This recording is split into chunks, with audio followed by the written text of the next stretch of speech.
Hello friends, welcome again to my YouTube channel. आज की इस वीडियो में हम डिस्कस करेंगे 5 ऐसे इंपॉर्टेंट क्वेश्चंस जो कि बिजनेस स्टडीज के 6th chapter that is staffing में से आपको फाइनल एग्जाम में आ सकते हैं। स्टाफिंग चैप्टर के इंपॉर्टेंट क्वेश्चंस को हमने 2 कैटेगरीज में डिवाइड किया था। फर्स्ट कैटेगरी में हमने एमसीक्यूज के इंपॉर्टेंट क्वेश्चंस डिस्कस किए, जिसका लिंक डिस्क्रिप्शन में गिवन है। आज के इस लेक्चर में हम वेरी इंपॉर्टेंट मोस्ट एक्सपेक्टेड ऐसे 5 क्वेश्चंस आपको बताएंगे जो कि फाइनल एग्जाम में आपको जरूर देखने के लिए मिलेंगे। फर्दर प्रोसीड करने से पहले ऐसे 5 कौन से इंपॉर्टेंट क्वेश्चंस हैं वो डिस्कस करने से पहले आपको बता दें कि स्टाफिंग चैप्टर को हम टोटल 7 टॉपिक्स में डिवाइड करते हैं। ये उसके 7 टॉपिक्स हैं। इन 7 टॉपिक्स में से कौन से ऐसे 5 क्वेश्चंस हैं जो फाइनल एग्जाम में आ सकते हैं, ये हम आपको बताते हैं। फर्दर प्रोसीड करने से पहले आपसे रिक्वेस्ट है कि अगर अब तक आपने हमारी अनअकैडमी की प्रोफाइल को फॉलो नहीं किया है तो लिंक डिस्क्रिप्शन में गिवन है, आप हमारी अनअकैडमी की प्रोफाइल को फॉलो कर दीजिए, क्योंकि वहां पर भी आपके लिए कुछ स्पेशल और प्लस क्लासेस कंडक्ट की जाती हैं अकाउंट्स, इकोनॉमिक्स और बिजनेस स्टडीज को लेकर। इसके साथ ही आपको बता दें कि अनअकैडमी पर कुछ स्पेसिफिक फीचर्स आपको प्रोवाइड किए जाते हैं जो कि बिल्कुल फ्री हैं, जैसे आस्क अ डाउट। ये एक ऐसा फीचर है जिसको यूज करते हुए आप अपने डाउट्स डिस्कस कर सकते हैं। अगर किसी स्पेसिफिक टॉपिक में आपको डाउट है तो उसके रिगार्डिंग आप अनलिमिटेड डाउट्स डिस्कस कर सकते हैं। आस्क अ डाउट के फीचर को यूज करने के लिए सबसे पहले आपको प्ले स्टोर में जाकर अनअकैडमी के लर्नर्स ऐप को डाउनलोड करना पड़ेगा। अनअकैडमी का लर्नर्स ऐप डाउनलोड करने के बाद आप उसको ओपन करेंगे और अपना फ्रेश अकाउंट क्रिएट करेंगे यूजिंग योर ईमेल और मोबाइल नंबर। अकाउंट क्रिएट करने के बाद आपके पास डायरेक्टली ये पेज ओपन हो जाएगा जहां पर आप directly ask a doubt feature को यूज कर सकते हैं। यहां पर आस्क अ डाउट फीचर के ऊपर क्लिक करिएगा। फीचर के ऊपर क्लिक करने के बाद आपके पास ये ऑप्शन आ जाएगा, टेक अ पिक्चर और चूज फ्रॉम गैलरी। अगर आपके पास ऑलरेडी गैलरी में पिक्चर है तो आप सेकंड ऑप्शन चूज कर सकते हैं, अगर नहीं तो आप अपनी बुक में से भी पिक्चर को क्लिक कर सकते हैं।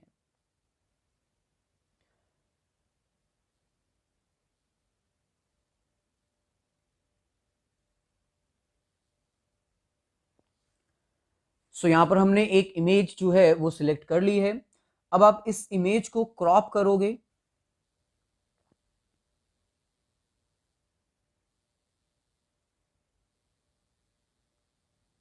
यहां पर आपको अपना क्वेश्चन जो है वो क्रॉप कर देना है। क्रॉप करने के बाद जब आपका क्वेश्चन सबमिट हो जाएगा, अपलोड हो जाएगा, तो आपके पास ऑप्शंस आएंगे कि ये कौन से सब्जेक्ट का क्वेश्चन है। आपने सिलेक्ट कर देना है मैथमेटिक्स। सिलेक्ट करने के बाद आपके सॉल्यूशन को फाइंड आउट किया जाएगा। कुछ ही टाइम पीरियड के बाद आपका आंसर जो है वो आपको मिल जाएगा। ये है हमारे पास 5 most important questions from staffing chapter.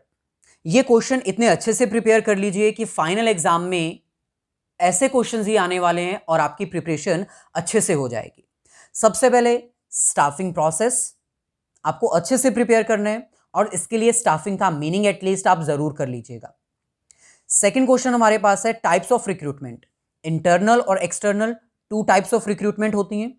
Internal recruitment में से क्वेश्चन नहीं आते, आपको एक्सटर्नल रिक्रूटमेंट की जितनी भी टाइप्स हैं, direct recruitment, labour contract, recommendation from the existing employees, ये सब अच्छे से प्रिपेयर कर लेने हैं।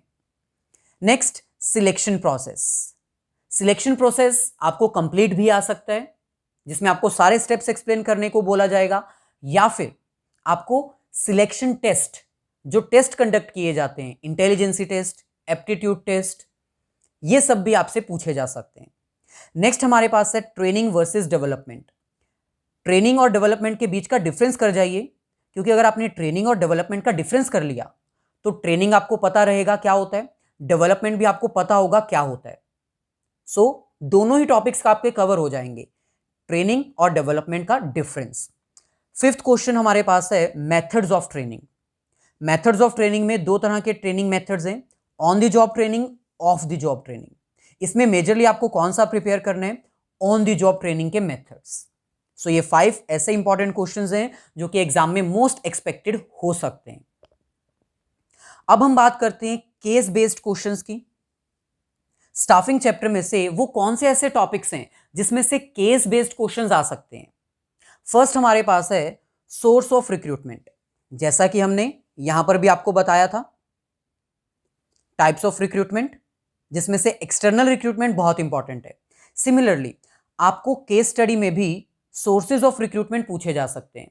जैसे कि आपको एक सिचुएशन दी जाएगी और उस सिचुएशन को रीड करते हुए आपको बताना होगा कि ऑर्गेनाइजेशन ने कौन सा सोर्स ऑफ रिक्रूटमेंट सिलेक्ट किया है, इंटरनल या एक्सटर्नल, इंटरनल में से कौन सा और एक्सटर्नल में से कौन सा। नेक्स्ट केस बेस्ड क्वेश्चन आपको आ सकता है सिलेक्शन प्रोसेस में से। इसमें आपको एक सिचुएशन दे दी जाएगी और आपसे पूछा जाएगा कि बताओ ऑर्गेनाइजेशन ने अपने एम्प्लॉयज को सिलेक्ट करने के टाइम पर कौन कौन से स्टेप्स फॉलो किए हैं या फिर कौन कौन से स्टेप्स फॉलो नहीं किए। और लास्ट वेरी इंपॉर्टेंट जो केस स्टडी आपको आ सकती है वो है मेथड्स ऑफ ट्रेनिंग में। इसमें भी आपको एक सिचुएशन दे दी जाएगी और आपसे पूछा जाएगा कि बताओ इस पर्टिकुलर ऑर्गेनाइजेशन में इंप्लॉइज को ट्रेनिंग देने के लिए कौन कौन से मेथड्स यूज किए गए हैं, वो ऑन द जॉब ट्रेनिंग था या फिर ऑफ द जॉब ट्रेनिंग था। सो इनमें से हम एक केस बेस्ड क्वेश्चन सॉल्व करते हैं ताकि आपको हेल्प हो जाए और आपको पता चल जाए कि केस बेस्ड क्वेश्चंस कैसे सॉल्व किए जाते हैं। केस बेस्ड क्वेश्चन को स्टार्ट करने से पहले आपसे रिक्वेस्ट है इस लेक्चर को अपने सभी फ्रेंड सर्कल में शेयर कर दीजिए ताकि उनका भी बेनिफिट हो जाए और मेरा भी। सो ये हमारे पास एक केस बेस्ड क्वेश्चन जिसमें आपको ये पूरा केस रीड आउट करना है। लेकिन जैसे कि हम आपको पहले ही बता चुके हैं कि जितने भी केस बेस्ड क्वेश्चंस आते हैं उनको अच्छे से क्रैक करने के लिए आपको ये इतनी बड़ी स्टेटमेंट पहले रीड नहीं करनी है। पहले आपको फोकस करना है मेन क्वेश्चंस के ऊपर जो कि लास्ट में पूछे जाते हैं। सो आपको यहां पर 2 क्वेश्चंस पूछे गए हैं। क्वेश्चंस रीड करने से आपको क्लैरिटी हो जाएगी कि कौन से टॉपिक में से ये केस बेस्ड क्वेश्चन बना है। सो क्वेश्चन में आपको कह रहे हैं quoting the lines from the above paragraph explain the 2 sources of recruitment being used by Ganesh for filling up the various job position. यानी यहां पर आपको बताना है कि कौन सा सोर्स ऑफ रिक्रूटमेंट गणेश के द्वारा यूज किया गया है अपनी ऑर्गेनाइजेशन में जॉब्स को फिल करने के लिए। यानी अब आपका मेन फोकस किसके ऊपर होगा, स्टाफिंग के पूरे चैप्टर के ऊपर नहीं, सिर्फ रिक्रूटमेंट के सोर्सेज के ऊपर, इंटरनल और external sources. Second question, also give the meaning of the function of management discussed in the above case.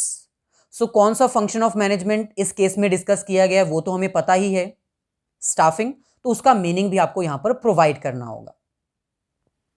सो चलिए फर्स्ट क्वेश्चन का आंसर हम यहां पर आइडेंटिफाई करते हैं बाय कोटिंग द लाइंस। आपको यहां पर लाइंस भी कोट करनी है, लाइन कोट करके बताना है कि ये इंटरनल रिक्रूटमेंट है कि एक्सटर्नल। सो क्वेश्चन में हमें कह रहे हैं Ganesh was concerned about the sedentary lifestyle people are leading nowadays. Sedentary का मतलब होता है सिटिंग लाइफस्टाइल, यानी जो पर्सन्स हैं वो इतने लेजी हो चुके हैं कि वो ज्यादा वर्क नहीं करना चाहते। सो गणेश ने ये ऑब्जर्व किया, उसने ये भी ऑब्जर्व किया कि जो आजकल के पीपल्स हैं वो डिपेंडेंट हैं किसके ऊपर, आउटसाइड फूड के ऊपर। सो इसीलिए उसने क्या डिसाइड किया कि भाई हम एक रेस्टोरेंट ओपन करेंगे। So he decided to start a restaurant. यहां तक हमें अब तक कोई सोर्स ऑफ रिक्रूटमेंट नहीं पता चला, अभी ये सिर्फ इंट्रोडक्शन थी जिसमें हमें सिर्फ इतना बताया कि गणेश ने इन्वायरमेंट को ऑब्जर्व किया, उसने पता लगाया कि मार्केट में फूड की डिमांड ज़्यादा है, लोग लेजी हैं, इसलिए वो मार्केट से फूड परचेज करना पसंद करते हैं, इसलिए उसने रेस्टोरेंट स्टार्ट करने के बारे में डिस्कस किया। रेस्टोरेंट का नेम क्या होगा, healthy eating point, to provide healthy food options to customers. After completing planning and organizing function, he identified the various job positions that are required to be filled. जब आप case study read करते हो तो आपको सिर्फ इसको एक ही line में रीड आउट नहीं करना है, अंडरस्टैंड भी करना है साथ में। सो अब उसको पता चला कि हेल्थी फूड की रिक्वायरमेंट ज़्यादा है। प्लानिंग और ऑर्गेनाइजिंग करने के बाद उसने क्या आइडेंटिफाई किया कि उसकी ऑर्गेनाइजेशन में कौन कौन सी जॉब वेकेंट है ताकि उसको फिल किया जा सके। सो उसने क्या आइडेंटिफाई किया, उसको कौन चाहिए, सबसे पहले एक जनरल मैनेजर चाहिए, accountant, 2 chefs, 2 boys for servicing the food in the restaurant and 3 boys for home delivery of food. उसको एक मैनेजर चाहिए, एक अकाउंटेंट चाहिए, 2 शेफ्स चाहिए फूड कुक करने के लिए, रेस्टोरेंट में फूड सर्व करने के लिए वेटर्स भी चाहिए और होम डिलीवरी करने के लिए भी बॉयज चाहिए 3. He decided that his father Karan would be the general manager of the restaurant. उसने अपनी एक वैकेंसी फिल कर ली. कहां से? Internal recruitment. अपने फादर को ही उसने क्या बना दिया? General manager. यानी ये उसकी इंटरनल रिक्रूटमेंट थी. सो ये लाइन आपको कोट करनी पड़ेगी. He decided यहां से लेकर रेस्टोरेंट तक. सो ये कौन सी रिक्रूटमेंट है? Internal source of recruitment. Next हमारे पास है he would be paid 50,000 per month for this services, जिसके लिए उसके फादर को 50,000 मिलेगा. इसका मतलब एक जॉब फुल हो चुकी है जनरल मैनेजर की, जो कि इंटरनल रिक्रूटमेंट से की गई है. His father requested him to appoint his friend's son. उसके फादर ने, गणेश के फादर ने गणेश को रिकमेंड किया कि मेरे एक मित्र का जो बेटा है ना प्रेम, वो अकाउंटेंट है, वो प्रोफेशनली क्वालिफाइड है, तो क्या उसको हम अकाउंटेंट रख सकते हैं? गणेश ने कहा चलिए ठीक है, हम उसको अकाउंटेंट रख सकते हैं. तो ये कौन सी रिक्रूटमेंट थी? एक्सटर्नल. एक्सटर्नल में से कौन सी? रिकमेंडेशन. उसके फादर ने रिकमेंडेशन दी ना. सो एक्सटर्नल रिक्रूटमेंट कौन सी वाली? Recommendation. Earlier, Prem had a business of providing unskilled workers to the different organizations from remote areas of the country. So Prem जो कि अब अकाउंटेंट है, वो पहले कौन सा काम करता था? वो एक लेबर कॉन्ट्रैक्टर था. अनस्किल्ड वर्कर्स को रिमोट एरियाज, रूरल एरियाज में से उठाता था और डिफरेंट कॉर्पोरेट सेक्टर्स को सप्लाई करता था. Prem took permission from the Ganesh to continue with the old business. So Prem ने कहा कि चलिए ठीक है, मैं अकाउंटेंट बन जाऊंगा, लेकिन मैं अपना पुराना बिजनेस नहीं छोड़ सकता, मैं वो भी करता रहूंगा. Ganesh happily agreed and asked him to provide 5 boys for serving and delivering the food. तो गणेश ने बोला ठीक है, आप अपना पुराना काम करते रहिए, लेकिन हमारे लिए भी करिए. हमें 5 बंदे चाहिए जो होम डिलीवरी कर सकें और फूड को सर्व कर सकें. तो क्या आप वो हमें सप्लाई कर सकते हो? जिसके लिए प्रेम एग्री हो गया. For the appointment of 2 chef, Ganesh approached a renowned hotel management. अच्छा, अब यहां पर भी हमें बताना होगा, इस लाइन को कोट करते हुए बताना होगा कि ये कौन सी रिक्रूटमेंट थी जिसमें 2 डिलीवरी पर्सन्स और 3 फूड डिलीवरी पर्सन्स हायर किए गए? एक्सटर्नल. कौन सी वाली? लेबर कॉन्ट्रैक्ट, क्योंकि इसमें प्रेम से डायरेक्टली कॉन्ट्रैक्ट किया गया था और सिलेक्ट किया गया था. और जो बचे हुए शेफ थे जो कुकिंग के लिए चाहिए थे, उसके लिए गणेश ने किसको अप्रोच किया? होटल मैनेजमेंट इंस्टीट्यूट को, यानी कैंपस रिक्रूटमेंट. सो ये सारे पॉइंट्स आपको यहां पर हाईलाइट करने हैं. केस स्टडीज को क्रैक करना, सॉल्व करना सच एज डिफिकल्ट नहीं है. अगर आपको कॉन्सेप्ट्स आते हैं तो आप इजीली इनको क्रैक कर सकते हो. सो ये थे हमारी आज की वीडियो, जिसमें हमने स्टाफिंग चैप्टर के 5 इंपॉर्टेंट क्वेश्चंस और केस बेस्ड क्वेश्चंस आपको बताए. वीडियो को लाइक और शेयर जरूर कर दीजिएगा.